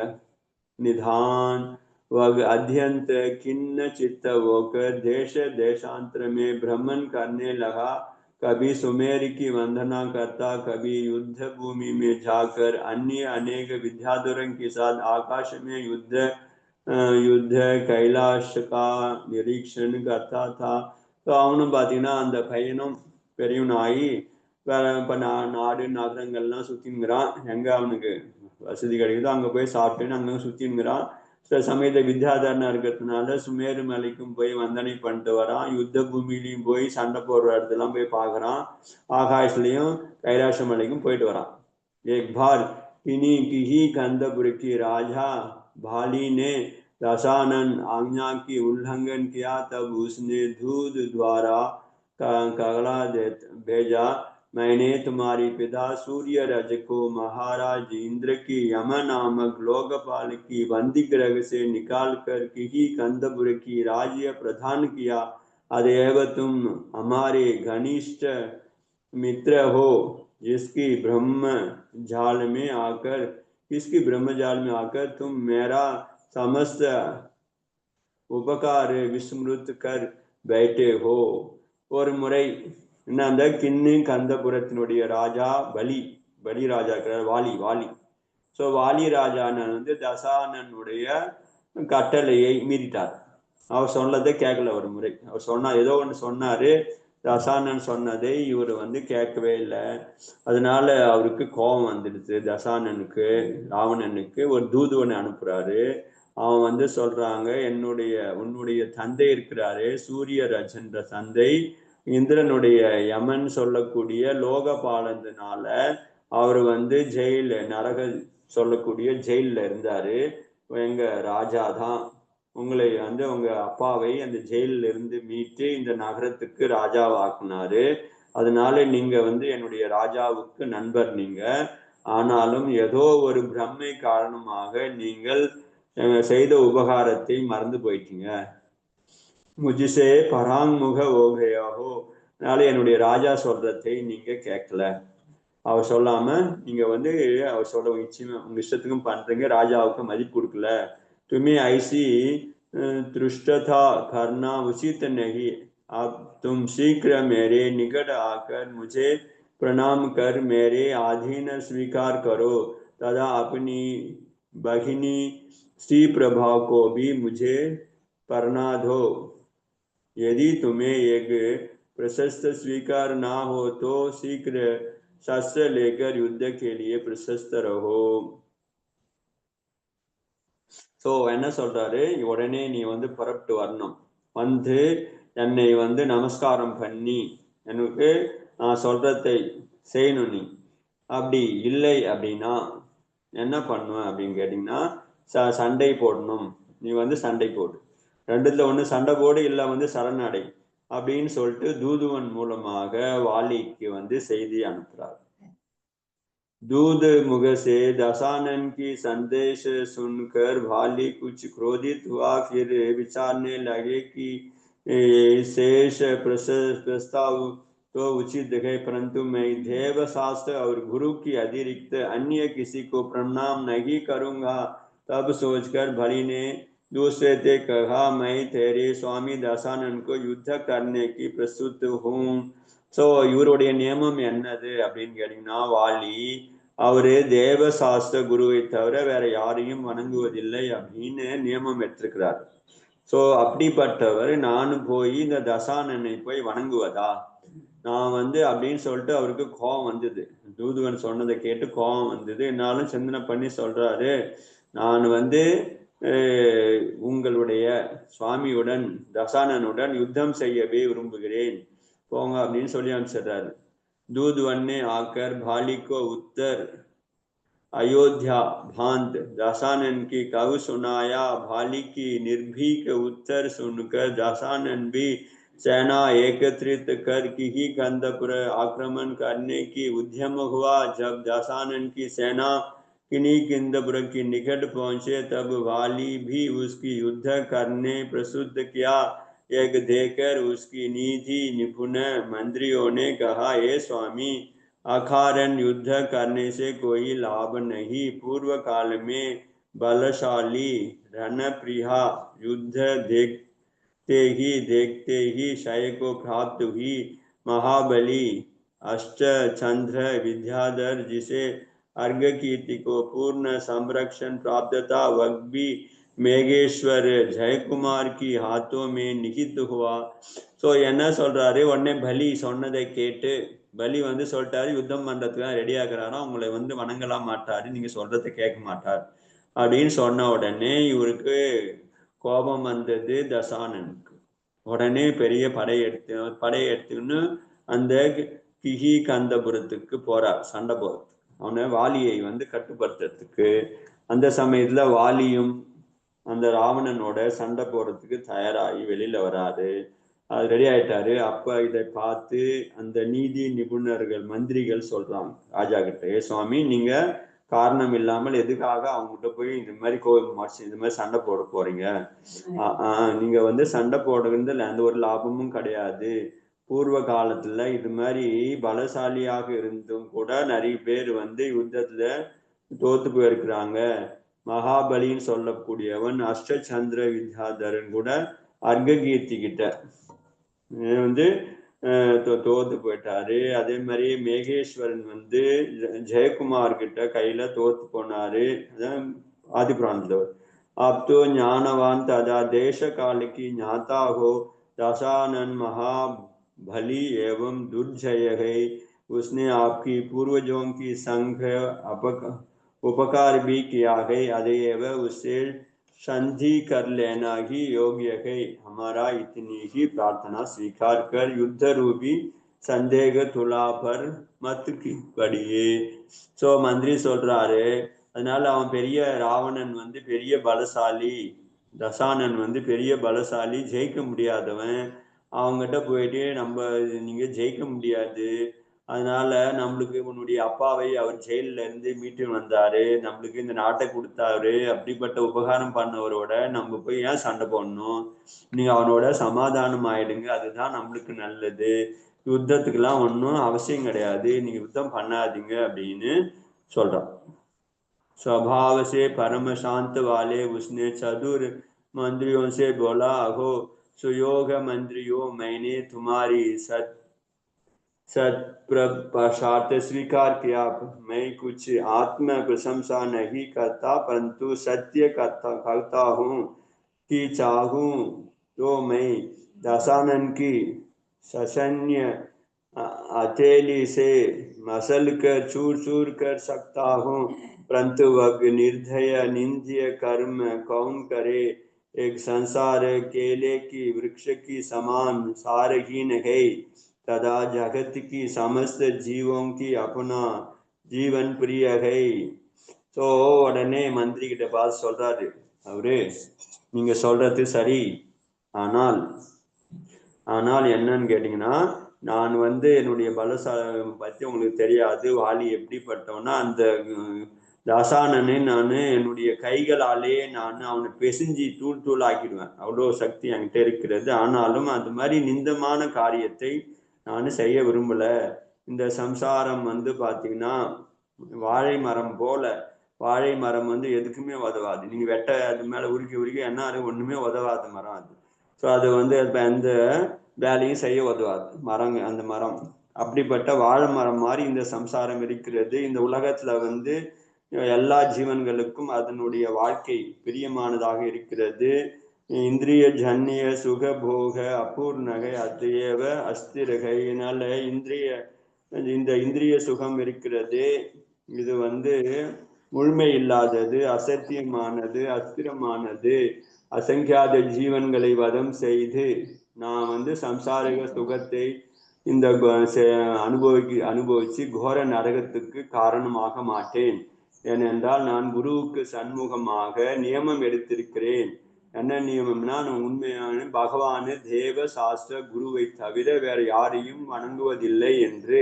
அதனால இன்னைக்கு நானே இந்த பிரதிஜ்ஞா பண்றேன், அந்த விரதத்தை பங்கம் செய்ய விரும்பவில்லை. அசங்கியாத பிராணிக்கு நஷ்டமாகக்கூடிய யுத்தத்தையும் நான் விரும்பவில்லை. भला जिन हाथों में जिनेन्द्र भगवान की पूजा अर्चना की, सुभात्रों की दान दिया, जीवों की रक्षा किया, उनसे अन्य की प्रणाम कैसे करूं. என்ன சொல்றார் பாருங்க, எந்த கைகளினால நான் ஜினேந்திர பகவானுக்கு வணங்கணும், எந்த கைகளினால நான் ஜினேந்திர பகவானுக்கு பூஜை அர்ச்சனை செய்தனோ, சத்பாத்திரத்துக்கு தானம் கொடுத்தனோ, அந்த கைகளை போய் நான் ராவணனுக்கு போய் வணங்குவதா, அவனை போய் நான் கும்பிடுறதா? கும்பிட முடியாது. பராதீன ஜீவன் அத்தியந்த நித்தியகை, அதனால அவனுக்கு போய் வணங்கி அவனுக்கு அடிமையாக இருக்கிறது நிந்திக்கத்தக்க காரியமாக இருக்கிறது. स्वतंत्र मृगराज पिंजरा से बंदी होना कैसे स्वीकार करता हूं. ஸோ மிருகராஜ், ஸோ சிங்கம் இருக்கிறது, அது போய் கூண்டில் அடையிறதுக்கு எங்கன்னா விருப்பமாக இருக்க முடியுமா? அதுக்கு விருப்பமாக இருக்க முடியாது. தன்யகை பாலிகி स्व अभिमान स्वतंत्र प्रेम एवं धर्म बुद्धि, ऐसी ही विचार धारा से प्राणी सच्चे तथा स्थायी सुख को प्राप्ति लहाकर अंतिम में अपनी आत्मा की गर्व भरी उत्कर्ष कर सकता है. அப்படி அந்த இவன்கிட்ட சொல்றார், மந்திரி கிட்ட, நான் எப்படி போய் அவனுங்க நான் எடுத்த நியமத்தை விட முடியாது, தேவசாஸ்திர குருவை தவிர வேற யாரையுமே வணங்க மாட்டேன். அவன் யாரா இருந்தான்னா, ராஜாவா இருந்தான்னா, யாரா இருந்தான்னா அவங்ககிட்ட போய் அடிமையாக இருக்க என்னாலும் பிடிக்காது. நான் சிங்கம் எப்படி போய் சிறையில் அடைக்க விரும்புமா என்ன, நான் அது மாதிரி பண்ணுவேன். அது மாதிரி அந்த வாலியினுடைய சுக அபிமானம், அவனுடைய சுதந்திரமான சுதந்திர அன்பு, தர்ம புத்தி, அதனால அவன் அப்படி சொன்னது அவனுக்கு நிலையான சுகத்திற்கு காரணமாக அமைய போகிறது அப்படின்னு சொல்லியிருக்கிறார். ஸோ இப்படி இருக்கட்டும். இதோட இது நாளைக்கு பார்க்கலாம். ஸோ வாலி எதுக்காக மதிக்கலைன்னா, பகவான் சாஸ்திரம் குருவை தவிர வேற யாரையுமே வணங்குறது கிடையாது, உண்மையான தேவசாஸ்திர குரு தவிர வேற யாரையும் வணங்குறது கிடையாதுன்ற நியமம் இருந்தது. இந்த நியமத்தை காப்பாற்றுறதுக்காக ராவணனை கூட எதிர்க்க ஆரம்பிச்சார். அது மாதிரி நம்மளும் என்ன பண்ணணும், தேவசாஸ்திர குரு தவிர வேற யாரையுமே வணங்குறது கிடையாது அப்படின்ற நியமம் அது நம்ம வாழ்க்கையில் இருக்கணும். கண்டதெல்லாம் போய் கும்பிடுங்க கூடாது அப்படின்னு இதுல இருந்து தெரியுது. ஸோ வாலி ராமாயணம் படிக்கிறோம், ஏன் படிச்சோன்னா, ஸோ வாலி எப்படி இருந்தாரோ அது மாதிரி வாலி மாதிரி நம்மளும் இருக்கணும். எல்லாரையும் போய் தேவி தேவதாவை போய் கும்பிடு, அதுங்க அதில் போய் விழு, அப்படிலாம் பண்ணாம சமயக் திருஷ்டியாக இருக்கணும் அப்படின்னு இதுல சொல்றாரு. இது அடுத்த நாள் பார்க்கலாம். बोधि समाधि परिणाम शुद्धि स्वात्मोपलब्धि शिव सौख्य सिद्धि चिंतामणिं चिंतितवस्तु धाने त्वामन्तमानस्य ममास्तुते द्वासांग जनवाणी माता की।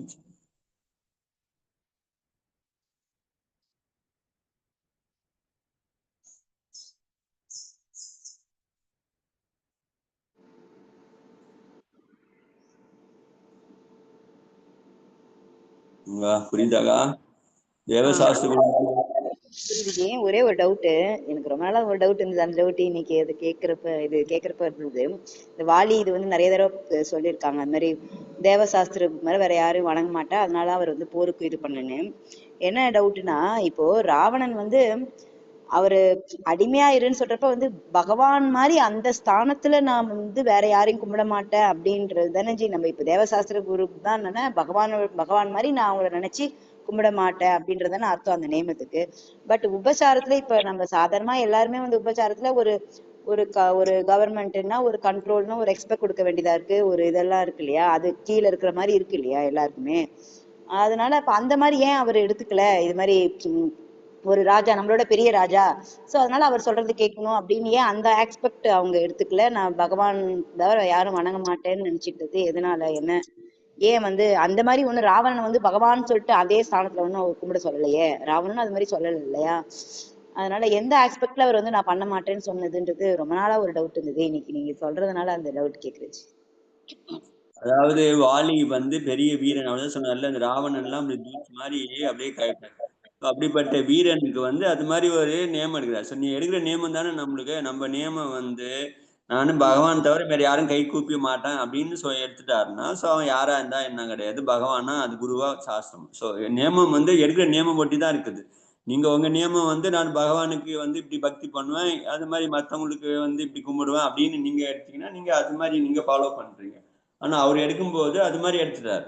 ஸோ பலசாலி ராஜாவாகிறாரு, எந்த ராஜாவும் சரி யாருக்குமே சரி நான் கும்பிட மாட்டேன், நானே அது மாதிரி நியமம் எடுக்கிற விதம் தான் இருக்குது. ஸோ அது மாதிரி நியமம் எடுத்துட்டாருன்னா அதை ஃபாலோ பண்றாரு அவர். ஸோ அவ்வளோ ராஜாவா இருக்கிறதுனால குரு கிட்ட எடுத்துட்டாரு, எந்த காரணத்தை கொண்டும் உங்க பகவான் சாஸ்திரம் குரு தவிர வேற யாரையும் கும்பிட மாட்டேன், கை எடுத்து கும்பிட மாட்டேன், இந்த கை கூப்பிடாது அப்படின்னு சொல்லாது. இதுல கூட நம்ம பாத்தீங்கன்னா இந்த இதுல கூட ஒரு காவியத்துல கூட அது மாதிரி வரும்.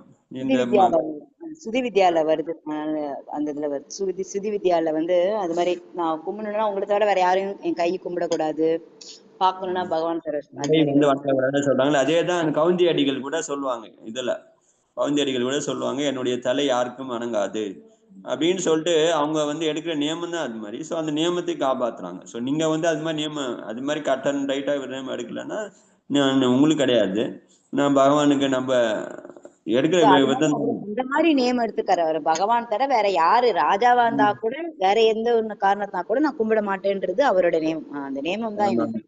ஆமா, நியமம் தான் அப்படி எடுத்துக்கிறாரு. ஸோ யாரும் 3 தவிர மீது யாருக்கும் கும்பிடுறது இல்லை அப்படின்னு சொல்லிட்டதுக்கு அப்புறம், நியமம் எடுத்ததுக்கு அப்புறம் அவரு வந்து யாரானா இருக்கட்டும் நான் கும்பிட மாட்டேன் அப்படின்னு சொல்றாரு.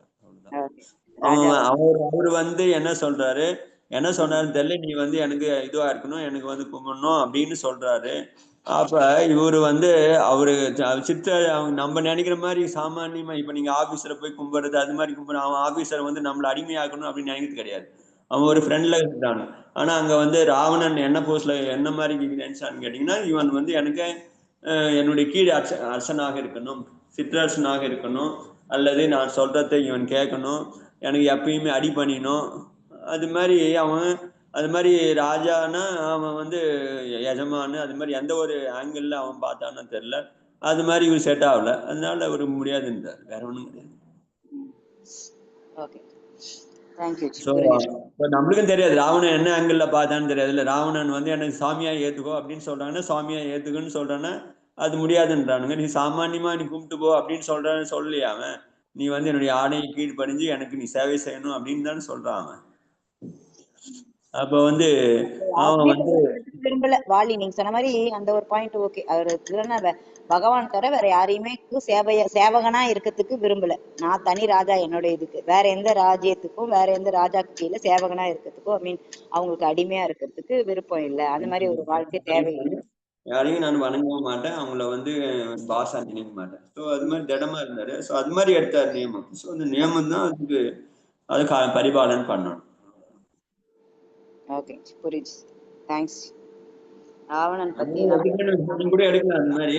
ஸோ எடுத்துட்டீங்கன்னா நீங்க அதுக்கப்புறம் யார்கிட்டயுமே உலகத்துல இது மாதிரி ஒரு வாலி மாதிரி நியமம் நானும் எடுக்கிறேன் அப்படின்னு சொல்லி எடுத்துட்டீங்கன்னா நீங்க அதுக்கப்புறம் யாரையுமே கும்பிட முடியாது. ஸோ பகவான் சாஸ்திரம் குரு 3 பேரு. ஸோ அது ஏதாவது ஒரு கேட்டகரியில வரணும், அவங்க அப்பதான் கும்பிடுவேன் அப்படின்னு சொல்லிட்டு. நம்ம உண்மையான பகவான் தேவசாஸ்திரத்தை தவிர வேற யாரையுமே நம்ம வணங்குறது இல்லைன்னு சாதாரணமா எடுத்துக்கோம். பட் பகவானா நினைச்சு வணங்குறது இல்லைன்றது மட்டும் தான் நம்ம இது பண்ணிக்கிறது. மத்தபடி சாதாரணமா நம்ம வந்து நியமம் வந்து வேற மாதிரி இருக்கு. அது மாதிரிதான் அவர் தான் கடவுளா நினைச்சு வணங்குவோம் தவிர அப்படின்னு நினைச்சுக்கிறோம். சாமானிய மக்கள் வந்து விவகாரத்துல பண்றதுக்கு நமஸ்காரம் அப்புறம் வணக்கம் அது வந்து நம்ம அது மாதிரி எல்லாம் எடுக்கல. நம்ம நியமம் அப்படி கிடையாது. அதனால நம்ம வந்து ஓகே, அவரு வந்து நியமம் அப்படி எடுத்தாரு, அதனால அவரு அப்படி ஓகே. ராஜாவா இருந்ததுனால அப்படி எடுத்துட்டாரு. என்ன மீறி அவனை யாரையும் கும்பிட மாட்டேன்னு சொல்லிட்டு. நம்மளா ராஜா கிடையாது, சரி அதனால ஒரு ஆபீசர் கையெழுத்து கும்பிட வேண்டி வரும். ஸோ அது வந்து உலகியல் வணக்கம். அது உலகியல்ல பண்றது, பெரியவங்களை பார்த்து வணங்குறது. ஸோ அது மாதிரி வணக்கம் நம்ம வணக்கம். ஸோ அது கூட பண்ண மாட்டேன்னு சொல்லிட்டு அவர் எடுத்துட்டு இருக்கலாம்.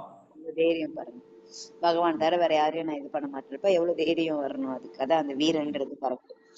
மனதைரியம் வேணும். அந்த நியமத்தை கடைபிடிச்சாரு இல்ல, அதுக்காக ராஜ்யத்தையே தியாகம் பண்ணாரு விட்டாரு அப்படின்னு வருது. அதான் தேங்க்ஸ், நல்லா இருந்தது. ஓகே வேற யாருன்னா கேள்வி கேட்கணுமா? நாளைக்கு அவங்க கிளாஸ்க்கா சனி ஞாயிறு 2 நாள். வாலி வரைக்கும் வந்தாச்சு, நம்ம எது வரைக்கும் போலாம், ராமர் வரைக்கும் போய் ஆகணும். ராமர் பக்கம் வரல, ராவணன் தான் நிறைய இன்ஃபர்மேஷன் வருது. அதான் நினைச்சேன் அவரு அதான் சீதையை இது பண்றப்ப மத்தவங்க இது பண்றப்ப ஈஸியா இருக்குது, தன்னுடைய தங்கச்சி பண்றப்ப எவ்வளவு கோவம் வருது பாருங்க. எல்லாமே அவங்கவுங்களுக்கு வரப்பதான் அவங்களுடைய இது தெரியும். அந்த இது வந்து இல்ல பாருங்க, தங்கச்சியோ அவன் கல்யாணம் பண்ண கூட்டு போயிட்டான், அதுக்கே எவ்வளவு கோவம் வருது. இன்னொருத்த மனைவி கூட்டின்னு வர்றமே அப்படின்றது தெரியும். அதான் இன்னொன்னு பார்த்தனா அந்த காலத்திலேயே வந்து 4ஆம் காலம் அப்படின்னு கூட அந்த காலத்திலேயே வந்து இந்த மாதிரியான விஷயங்கள் எல்லாமே எல்லா காலமும் இருக்குது போல இருக்கு. இப்பவாவது கொஞ்சம் பயப்படுறாங்க, அப்ப சுத்தமா பயமே இல்லைன்னு நினைக்கிறேன். இப்பயாவது கோர்ட்டு கேஸ் அது அந்த ஒரு மோகம் இருந்துக்கிறது, எல்லா காலத்திலுமே தான் வித்யாதிஷ்டிகள் இருந்துக்கிறாங்க, எல்லா காலத்திலுமே தான் கஷ்டம் இருந்துக்குது, எல்லாமே இருக்கு. அது வேற மாதிரி இருக்கு, வேற மாதிரி இருக்கு எல்லாத்துலயுமே. அதான் 4ஆம் காலத்துல பிறந்தாலும் எல்லாருக்கும் மோட்சம் அப்படின்றதும் கிடையாது. 4ஆம் காலத்துல பிறந்து 7ஆம் நரகம் போனவங்களும் இருக்காங்க. சோ 4ஆம் காலத்துல பிறந்து அதே இடத்துல ராவணன் பாத்தீங்கன்னா நரகம் போயிட்டாரு, என்ன பண்ண. இந்த சமயல் சிகிச்சை பத்தி சொன்னீங்களே ஜி, அப்ப எனக்கு ஒரு டவுட் வந்தது. ஆக்சுவலா இப்ப சமயல் சிகிச்சை தரிசனம் பண்ணணும்னு சொன்னாரு. இப்போ ராவணனுடைய காலம் வந்து முனீஸ்வரநாத் பகவானுடைய அந்த டைம் தானே இது. இந்த 20 சமயல் சிகிச்சையில வந்து அப்ப அந்த 19 தீர்த்தங்கர், அந்த 19ல அந்த இவங்க விட்டுருங்க, கைலாஷிரியில வருங்க, மீதி எல்லா பகவானுடைய பாதமும் இருக்கும், பாதம் தான் அங்க இருக்குமா? இப்ப இவங்களுக்கெல்லாம் இருக்காது இல்லையா? சோ ஆனா ஏற்கனவே இருந்த போன பழைய தீர்த்தங்கரோட இது இருக்குமா? அவங்க எப்படி அங்க அப்ப தரிசனம் பண்றப்ப என்ன தீர்த்தங்கர் தரிசனம் பண்ணிருப்பாங்க? ராவணன் போகல, பட் சொல்றேன் அது மாதிரி போயிருந்தாருன்னா. இப்ப நம்மளுக்குன்னா 20 தீர்த்தங்கர் அங்க வந்துருச்சு இல்லையா, ஃபுல்லா எல்லாமே ஒரு சர்க்கிள் ஃபுல்லா முடிஞ்சிருச்சு. அந்த மாதிரி இருக்கிறப்ப எத்தனை தீர்த்தங்கரர் தாங்க இருக்கும் அங்க அப்படின்னு யோசிச்சு பாத்தீங்க. அங்க வந்து இந்த ஊர்ல இருக்க மாட்டாங்க, மீதெல்லாம் தீர்த்தங்கள்லாம் அங்க இருக்குமே 19 தீர்த்தங்கள். மீதி தீர்த்தங்கர்லாம் வரைக்கும் அங்க இருக்கும், பாதம் எடுத்துக்கலாம். அங்க வந்து அங்க ஆக்சுவலா அந்த காலத்துல எப்படி இருந்தாங்கன்னு தெரியாது, ஜினாலை கூட கட்டியிருக்கலாம் அங்க வந்து, இந்த இடத்துல இருந்து பாதங்கள் கூட இருந்திருக்குது. அதுக்கப்புறம் ஆக்சுவலி பாத்தீங்கன்னா ஒரு அந்த சமேஸ்வர இது என்ன ஆயிடுச்சான், இடமே தெரியாம போய் அதுக்கப்புறம் தான் ஒருத்தர் கண்டுபிடிச்சி ஒருத்தர் தான் பாதம் வச்சார், நம்ம ஸ்தாபகன் தான் இந்த இடத்துல ஸ்தாபனை பண்ணாரு அப்படின்னு சொல்றாங்க. அது புராணம் இருக்குது ஒரு இடத்துல, அது மாதிரி படிச்சேன். நடுமத்துல வந்து இந்த பகவான் போனதுக்கு அப்புறம், மோட்சம் போனதுக்கு அப்புறம் சமேஸ்வரன் தெரியுமா, அவ்வளவு பெருசா அவ்வளவு பெரிய இடமா இருந்தது,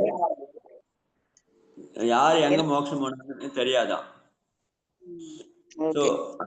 அந்த அதுக்கப்புறம் ஒரு இவர் தான் யாரோ ஒருத்தர், நம்ம இவர் தான் வந்து இந்த 19ஆம் நூற்றாண்டுல என்னமா 15 நூற்றாண்டுல இந்த இடத்துல இந்த பகவானுக்கு அங்க அவர் தான் முதல்ல பாதங்களை ஸ்தாபனை பண்ணாரு அப்படின்னு சொல்றாங்க. எப்படி பண்ணாரு தெரியாது, அவருக்கு எப்படியோ ஒரு ஞாபகம், அது கனவுல வந்ததோ இல்ல ஏதோ வந்ததோ, அவர் தான் ஸ்தாபனை பண்ணார். ஏன்னா இந்த பாதங்கள்லாம் பாத்தீங்கன்னா ஒரு 100 வருஷத்துக்குள்ளார தான் இருக்குமா தவிர 100 வருஷத்துக்கு மேல எல்லாம் பழைய பாதம்லாம் கிடையாது. ஆயிரக்கணக்கான வருஷம். இப்ப வாலி போனாருக்கு, அது எத்தனை வருஷம் இருக்கும், அவ்வளவு வருஷம் பழமையான பாதங்கள்லாம் கிடையாது.